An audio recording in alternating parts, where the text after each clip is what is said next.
wabarakatuh. Kami dari kelompok 8 akan mendiskusikan yang bertemakan Pancasila menuju masyarakat madani. Saya Anissa Fadila dan teman samping saya Farhan Iromi Lubis. Saya Khairun Nisa. Saya Jorsi Fahreji. Baiklah, pertama adalah pengertian masyarakat madani. Di Indonesia sering menyebut masyarakat madani itu dengan istilah civil society yang diterjemahkan oleh beberapa ahli, yaitu masyarakat sipil. Masyarakat madani, masyarakat kewarganegaraan, kooperatisme masyarakat. Perbedaan terjemahan mengenai civil society berdasarkan perbedaan diantaranya menggunakan sudut pandang.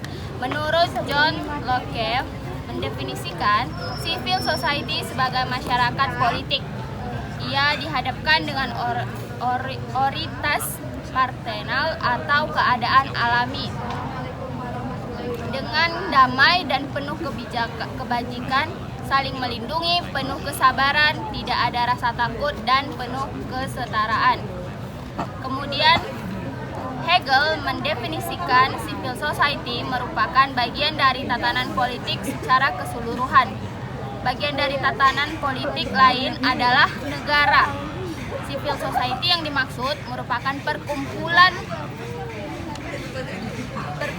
merdeka antara seseorang yang membentuk bourgeois society.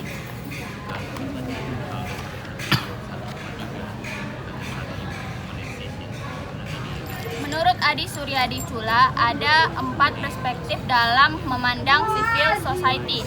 Yang pertama, perspektif yang memandang hubungan masyarakat dan negara secara bertahap, secara didatik.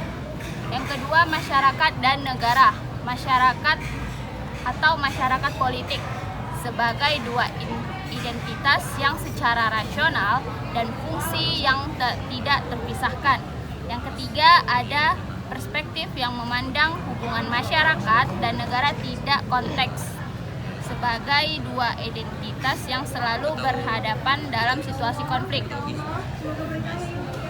Berikutnya akan didiskusikan oleh teman saya. Selanjutnya B, pilar penegak masyarakat madani. Di Indonesia terdapat banyak pilar bagi berdirinya masyarakat madani. Pilar di sini dimaksud lembaga-lembaga atau institusi penegak yang menjadi bagian dari social control yang berfungsi mengkritisi kebijakan penguasa yang diskriminatif serta mampu memperjuangkan aspirasi masyarakat yang tertindas. Secara umum, gerakan mahasiswa sejak tahun 1998 hingga 2003 menyusun sependapat dengan catatan Alvan Alfian mengenai beberapa karakteristik yang melekat pada gerakan mahasiswa, yakni 1. Gerakan mahasiswa Indonesia bagaimana bukan sebuah entitas yang tunggal atau homogen, tetapi heterogen, fragmented. 2. Gerakan mahasiswa kontemporer tampak tidak dapat lepas dari interaksi dengan kalangan LSM, partai politik, tokoh-tokoh ormas, dan kalangan interest group lain. Sehingga dalam melancarkan gerakannya, mahasiswa kerap dicurigai telah dimanfaatkan oleh pihak-pihak di luar dirinya. Baik, selanjutnya akan dibacakan, didiskusikan oleh teman saya. Revitalisasi nilai-nilai Pancasila.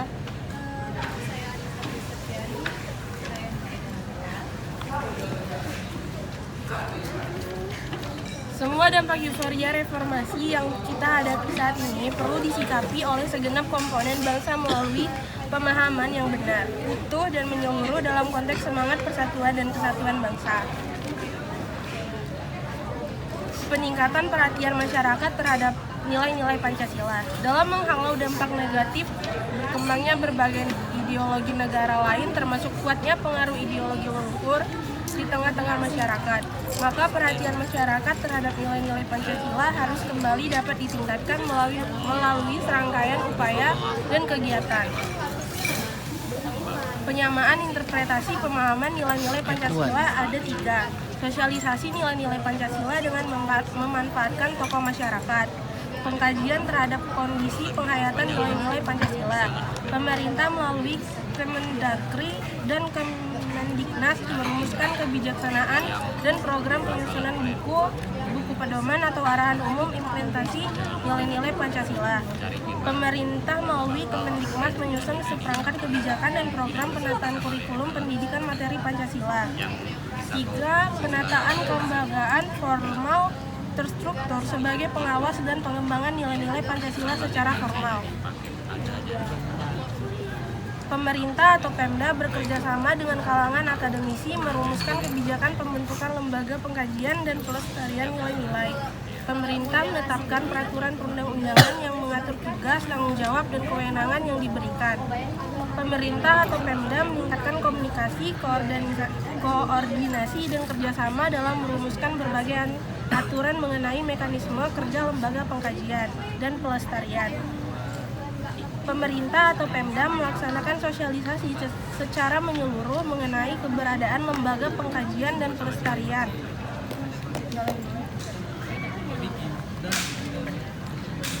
Baik, apakah Jordi ada pertanyaan? Ada. Saya ingin bertanya. Yang pertama, apa saja ciri-ciri civil society? Nah, apa ciri-ciri civil society? Ya. Pak Farhan bisa menjelaskan? Oke, saya akan menjawab dari pertanyaan dari Kak Jordi. Ciri-ciri civil society. 1. Kekuatan masyarakat berada di wilayah yang mandiri di luar negara. 2. Mengedepankan prakarsa-prakarsa independen tanpa diintervensi oleh negara. 3. Daya kritis yang semakin menguat seiring dengan semakin pentingnya kebutuhan akan transparansi dan urgensi peran dalam memajukan kepentingan publik. 3. Depatronisasi dan defeudalisme politik lebih mengutamakan kemandirian, independensi, dan penyadaran atau pencerahan hak dan kewajiban masyarakat. 5. Kekuatan-kekuatan masyarakat harus dipandang sebagai objek perubahan sosial dan pembangunan aktor utama bukan hanya negara tapi juga civil society dan marketplace atau pasar. Sudah Kak Jordi?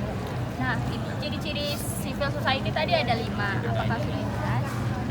Pertanyaan selanjutnya. Saya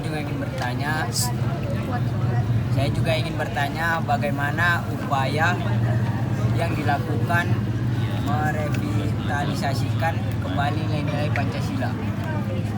Nah, apakah Kak Heri bisa menjawab pertanyaan dari tentang upaya interpretasi?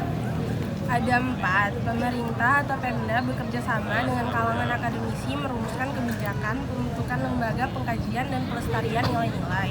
Yang kedua, pemerintah menetapkan peraturan perundang-undangan yang mengatur tugas, tanggung jawab, dan kewenangan yang diberikan kepada lembaga pengkajian dan pelestarian nilai-nilai Pancasila sebagai tersebut di atas, agar lembaga ini memiliki dasar, pedoman, dan payung hukum memadai dalam menjalankan tugas dan fungsinya. Yang ketiga, pemerintah atau Pemda meningkatkan komunikasi, koordinasi, dan kerjasama dalam merumuskan berbagai aturan mengenai mekanisme kerja lembaga pengkajian dan pelestarian nilai-nilai Pancasila dalam menjalankan tugas dan fungsinya. Yang keempat, yang terakhir, pemerintah atau Pemda melaksanakan sosialisasi secara menyeluruh mengenai keberadaan lembaga pengkajian dan pelestarian nilai-nilai Pancasila. Berarti tadi untuk bagaimana upayanya itu ada 4. Apakah bisa dipahami? Dan apakah ada pertanyaan berikutnya? Saya ada pertanyaan terakhir. Bagaimana cara mewujudkan masyarakat madani? Bagaimana cara mewujudkan masyarakat madani akan saya jawab. Yang pertama itu bisa meningkatkan kebebasan mengemukakan pendapat. Yang kedua, kita bisa belajar menghargai pendapat orang lain.